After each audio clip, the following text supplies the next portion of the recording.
ये एक ऐसी व्यवस्था बनाता है कि एक पार्टी मैन, एक यस मैन चुनाव आयुक्त बन सकता है। वो दिन भी दूर नहीं कि चाहे भाजपा अगर कल तो संबित पात्रा को चीफ इलेक्शन कमिश्नर बना सकती है मैडम, और 2:1 के रेशियो से संबित पात्रा देश के चीफ इलेक्शन कमिश्नर बन सकते हैं। आप सोचिए कि ये कितना खतरनाक होगा अगर वो चीफ इलेक्शन कमिश्नर बन गए। मैं आपको ये बताना चाहूंगा कि ये सरकार इस बिल के माध्यम से एक प्रकार से सुप्रीम कोर्ट को खुली चुनौती दे रही है कि आपको जो फैसला देना है दीजिए, अगर हमें पसंद नहीं आएगा हम बिल लाकर उस फैसले को पलट देंगे और लोगों की आस्था इस लोकतंत्र से डगमगा जाएगी। मैं सरकार को कहना चाहता हूं, अगर सरकार सुप्रीम कोर्ट के इस फैसले को पलटना चाहती है, अगर सरकार चीफ जस्टिस ऑफ इंडिया को इस समिति से हटाने के लिए इतनी बेकरार है, तो मैं आज सुझाव लाया हूं कानून मंत्री जी। मिस्टर चड्ढा,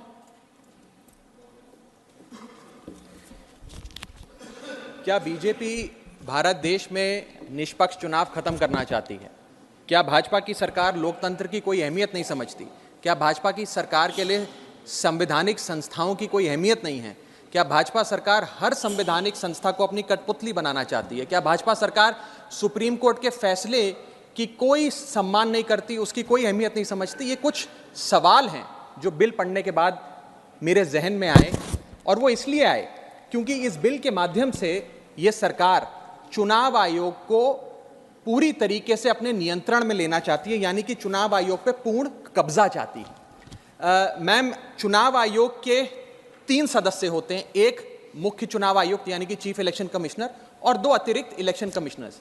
इनकी चयन और नियुक्ति इस बिल के माध्यम से पूरी तरीके से सरकार के हाथों में आ जाएगी और वे जिसको चाहें, चाहे वो पार्टी का शख्स हो, यस मैन हो, पार्टी मैन हो, जिस मर्जी को चाहें वे चुनाव आयुक्त बना सकते हैं। चुनाव आयोग की हमारे देश के चुनावों में बड़ी महत्वपूर्ण भूमिका है। किसका वोट बनेगा, किसका वोट कटेगा, ये चुनाव आयोग तय करता है। किस तारीख पर चुनाव होगा, कितने चरण में चुनाव होगा, ये चुनाव आयोग तय करता है। ईवीएम मशीन कहां कहां भेजी जाएंगी, उसका नियंत्रण, उसका मैनेजमेंट, उसका योग, उसका प्रयोग, सारी चीजें चुनाव आयोग तय करता है। तो इसीलिए चुनाव आयोग एक बड़ी महत्वपूर्ण संस्था है इस देश के फ्री एंड फेयर इलेक्शंस के लिए। Ma'am, I will mince no words. This bill is going to destroy one of the few remaining independent institutions in India, that is the Election Commission, and thereby dislodge free and fair elections from India. ये bill 3 व्यक्ति या संस्था का अपमान है। पहला अपमान है सुप्रीम कोर्ट का।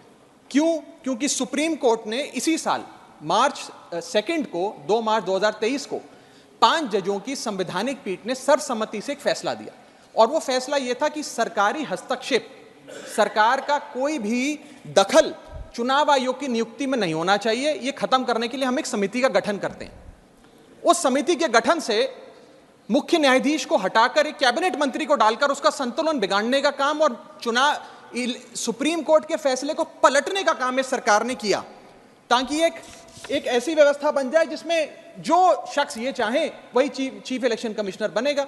ये इंसल्ट सुप्रीम कोर्ट की इसलिए है क्योंकि इसी साल के दिए गए संवैधानिक पीठ के सर्वसम्मति के 2 फैसलों को इस सरकार ने सदन के भीतर बिल लाकर बदल दिया। पहला था दिल्ली सेवा बिल, जो 8 दिन के भीतर ऑर्डिनेंस लाकर और फिर सदन के भीतर बिल लाकर बदला गया, और एक ये बिल जो 2 मार्च 2023 के सुप्रीम कोर्ट के फैसले को पलटता है और उस फैसले को पूरी तरीके से रिवर्स करने का काम करता है।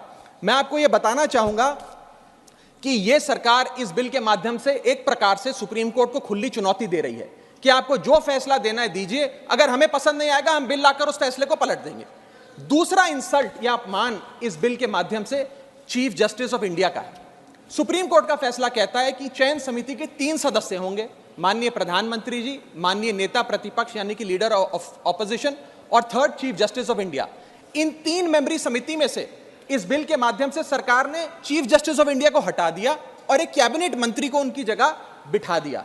चीफ जस्टिस ऑफ इंडिया से इतना परहेज कि साफ तौर पे उन्हें इस समिति से हटाने के लिए इस बिल को लाया गया। मैं सरकार को याद कराना चाहूंगा कि समय समय पर इलेक्टोरल रिफॉर्म्स के लिए इस देश में कमेटियां बनी और अधिकांश कमेटियों ने यह फैसला दिया, ये रिपोर्ट दी, ये सजेशन दिया कि समिति के भीतर चीफ जस्टिस ऑफ इंडिया यानी कि इस देश की न्यायमूर्ति को जरूर होना चाहिए। चाहे वो तारकुंडे कमेटी हो, दिनेश गोस्वामी कमेटी हो, वोरा कमेटी हो, इंद्रजीत गुप्ता कमेटी हो, जीवन रेड्डी कमेटी हो, या फिर इसी सरकार की लॉ कमीशन की रिपोर्ट हो।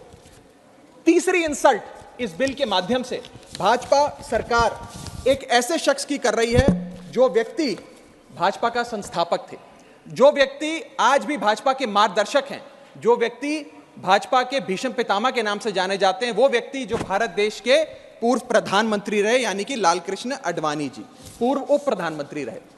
मैम 2 जून 2012 को, और मैं राज्यसभा के पटल पे इस लेटर को रखूंगा, 2 जून 2012 को माननीय लालकृष्ण आडवाणी जी ने उस समय के प्रधानमंत्री डॉक्टर मनमोहन सिंह को पत्र लिखकर कहा कि चुनाव आयोग की जो भूमिका है चुनावों में बड़ी महत्वपूर्ण है, उसकी नियुक्ति पर एक बहुत बड़ा संदेह, प्रश्न चिन्ह लगा हुआ है और उसकी नियुक्ति सरकार के हाथ में नहीं होनी चाहिए। और वो लिखते हैं, the present system whereby members to the election commission are appointed solely on the advice of the prime minister does not evoke confidence in the people.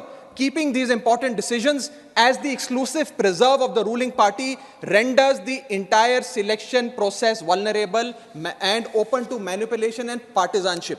और वो कहते हैं कि समिति 5 सदस्यों की हो जो सीईसी की चयन करे, उनकी नियुक्ति करे, जिसमें प्रधानमंत्री हो, जिसमें लीडर ऑफ ऑपोजिशन लोकसभा हो, जिसमें लीडर ऑफ ऑपोजिशन राज्यसभा हो, जिसमें चीफ जस्टिस ऑफ इंडिया हो और कानून मंत्री हो, यानी कि 2 सदस्य सरकार के, 2 सदस्य ऑपोजिशन के और 1 न्यायपालिका के। ये समिति बड़ी अच्छी है। यानी कि आडवाणी जी भी चीफ इलेक्शन कमिश्नर की स्वतंत्रता के लिए, चुनाव आयोग की स्वतंत्रता के लिए लड़ते रहे, लेकिन इन लोगों ने आडवाणी जी को भी उनके हक की, उनके अधिकार की बात नहीं दी। आज मैं सदन में दूसरी बार लालकृष्ण आडवाणी जी के हक की, उनके अधिकार की बात मांगने के लिए खड़ा हुआ हूं। पहला जब उन्होंने दिल्ली सेवा बिल पर कहा था दिल्ली को पूर्ण राज्य का दर्जा दिया जाए, और आज जब उन्होंने कहा कि चीफ इलेक्शन कमिश्नर की नियुक्ति स्वतंत्रता से हो, निष्पक्ष तरीके से हो। आगे मैं 3 महत्वपूर्ण कारण बताना चाहूंगा मैडम, जिसके चलते ये बिल को आज मैं और मुझे लगता है समस्त विपक्ष अपोज करता है। पहला कि ये बिल पूरी तरीके से इलीगल है, गैर कानूनी है, और वो इसलिए है क्योंकि you can not reverse a supreme court judgment without changing the very basis of it. यानी कि अगर आपको सुप्रीम कोर्ट के फैसले को पलटना है तो सुप्रीम कोर्ट जिस फैसले को देते हुए जिस आधार को रेफर करता है, आपको उस आधार को बदलना पड़ेगा। आप सीधा फैसला नहीं पलट सकते। लेकिन इन लोगों ने सुप्रीम कोर्ट के फैसले की मूलभूत भावना को इस बिल के माध्यम से चोट पहुंचाने की कोशिश करी है और निष्पक्षता को चुनाव आयोग की भंग किया है। दूसरी कारण क्यों ये बिल गैर कानूनी, इसलिए क्योंकि ये बिल बेसिक स्ट्रक्चर, मेरा माइक चला गया, क्योंकि ये bill basic structure of the constitution के खिलाफ है। Basic structure of the constitution है free and fair elections, basic structure of the constitution है निष्पक्ष चुनाव और डेमोक्रेसी। अगर बायस्ड इलेक्शन कमीशन होगा तो चुनाव भी बायस्ड होगा। अगर गैर निष्पक्ष तरीके से चुनाव आयोग चुना जाएगा तो हिंदुस्तान में चुनाव भी गैर निष्पक्ष तरीके से होंगे। इसीलिए यह basic structure of the constitution को भी पूरी तरीके से वायलेट करता है।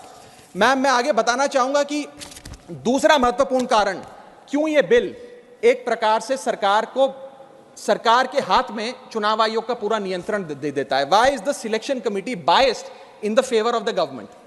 सुप्रीम कोर्ट ने कहा 3 मेंबरी समिति होगी जो तय करेगी कि चुनाव आयोग में कौन कौन बैठेगा, प्रधानमंत्री, लीडर ऑफ ऑपोजिशन और चीफ जस्टिस ऑफ इंडिया।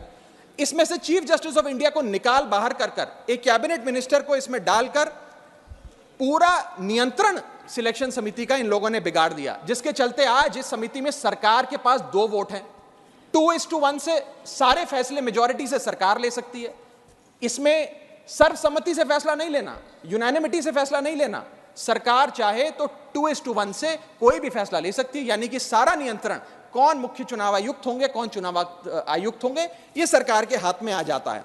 और ये एक ऐसी व्यवस्था बनाता है कि एक पार्टी मैन, एक यस मैन चुनाव आयुक्त बन सकता है। वो दिन भी दूर नहीं कि चाहे भाजपा अगर कल तो संबित पात्रा को चीफ इलेक्शन कमिश्नर बना सकती है मैडम, और 2:1 के रेशियो से संबित पात्रा देश के चीफ इलेक्शन कमिश्नर बन सकते हैं। आप सोचिए कि ये कितना खतरनाक होगा अगर वो चीफ इलेक्शन कमिश्नर बन गए। मैं आगे चलता हूं। पैरा 9 इस सुप्रीम कोर्ट जजमेंट का कहता है, the executive alone being involved in the appointment ensures that the commission becomes and remains a partisan body and the branch of the executive. The independence of the commission is intimately interlinked with the process of appointment. यानी कि supreme court ये कहता है कि चयन का जो पूरा प्रोसेस है वो पूरी तरीके से इलेक्शंस कैसे होंगे, फ्री होंगे कि फेयर होंगे, वो तय करता है। मैं आगे चलता हूं, 14 मिनट है मैडम, अभी तो 6 मिनट बाकी हैं। सुप्रीम कोर्ट आगे अपने पैरा 186 में हाईलाइट करते हुए कहता है, a person who is weak kneed before the powers that be cannot be appointed as the election commissioner. a person who is in a state of obligation or feels indebted to the person who has appointed him fails the nation and can have no place in the conduct of elections, forming the very foundation of our democracy. An independent person cannot be biased. It is important that the appointment must be overshadowed even by a perception that a yes man will decide the fate of the democracy and all its promises. यानी कि केवल निष्पक्ष चयन ही होना जरूरी नहीं है, निष्पक्ष चयन जनता को नजर आना भी जरूरी है. It must not only be done, it must be seen to be done. ये सुप्रीम कोर्ट बात कहता है. मैं आगे चलता हूं. तीसरा कारण कि क्यों हम इस बिल को अपोज कर रहे हैं वो है कि ये जो प्रपोज्ड सिलेक्शन कमिटी है इसमें कोई चेक्स एंड बैलेंसेस नहीं है. चेक्स एंड बैलेंसेस इसलिए नहीं है क्योंकि सारे फैसले तो सरकार के पक्ष में होंगे.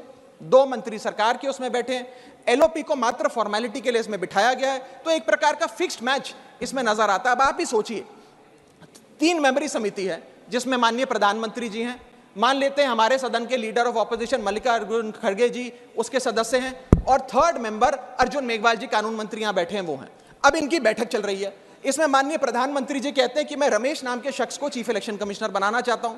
खड़गे साहब कहते हैं कि मैं रमेश को नहीं सुरेश को चीफ इलेक्शन कमिश्नर बनाना चाहता हूं. क्या अर्जुन मेघवाल जी जो इसी सरकार के कानून मंत्री हैं वो प्रधानमंत्री जी को ये कह सकते हैं कि नहीं नहीं नहीं प्रधानमंत्री जी रमेश ठीक नहीं है, खड़गे साहब ने जिसको नॉमिनेट किया है सुरेश मैं भी उसी के हक में वोट देता हूं, उसका चयन हो, वो चीफ इलेक्शन कमिश्नर बने? ये तो हो ही नहीं सकता. तो जो सरकार चाहेगी वही होगा.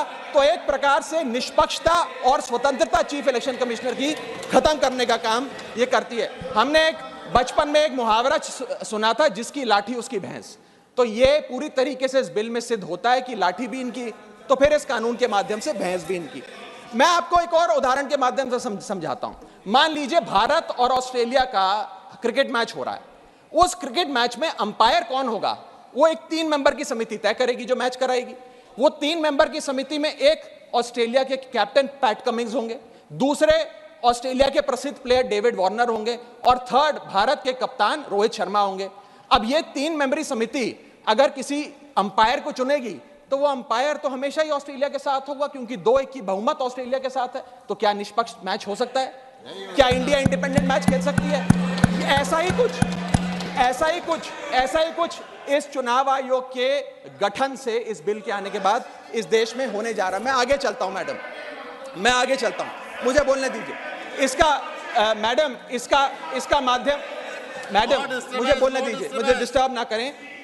ये बिल 3 की टेस्ट पे फेल होता है. The test of independence, the test of neutrality and the test of constitutionality. ये हमारा कॉन्स्टिट्यूशनल इंपेरेटिव है कि देश में चुनाव आयोग निष्पक्ष हो ताकि चुनाव निष्पक्ष हो. अगर चुनाव आयोग निष्पक्ष नहीं होगा तो चुनाव निष्पक्ष नहीं होंगे और लोगों की आस्था इस लोकतंत्र से डगमगा जाएगी. मैं सरकार को कहना चाहता हूं, अगर सरकार सुप्रीम कोर्ट के इस फैसले को पलटना चाहती है, अगर सरकार चीफ जस्टिस ऑफ इंडिया को इस समिति से हटाने के लिए इतनी बेकरार है, तो मैं आज सुझाव लाया हूं कानून मंत्री जी. 3 सुझाव मेरे, इनमें से अगर आप कोई सुझाव स्वीकार कर लें तो मुझे लगता है सारा हाउस एक आवाज में आपके इस बिल का समर्थन करेगा.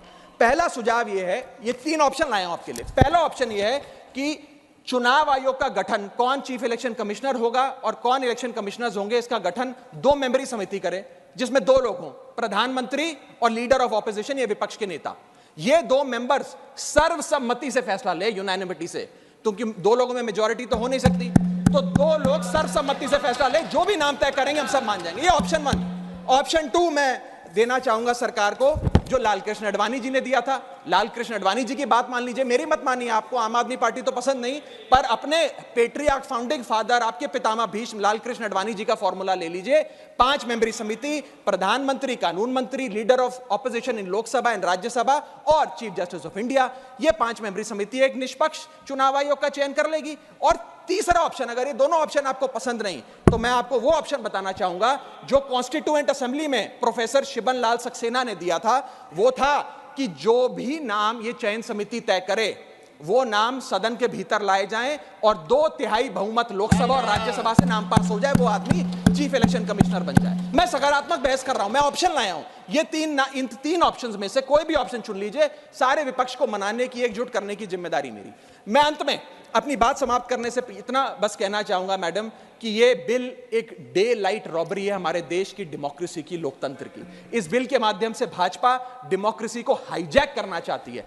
And I on behalf of the आम आदमी party oppose this bill, vehemently oppose this bill, because this bill will ensure that India, which is today known as the mother of democracy, will tomorrow unfortunately be known as for mockery of democracy. Mother of democracy से mockery of democracy तक का सफर आप इस bill के माध्यम से तय करने जा रहे हैं। मैं हाथ जोड़कर आपसे विनती करूंगा, इस बिल को वापस लीजिए। लोगों की देश के लोकतंत्र में बहुत आस्था है, उस आस्था से खिलवाड़ करने का काम मत कीजिए। बहुत बहुत शुक्रिया।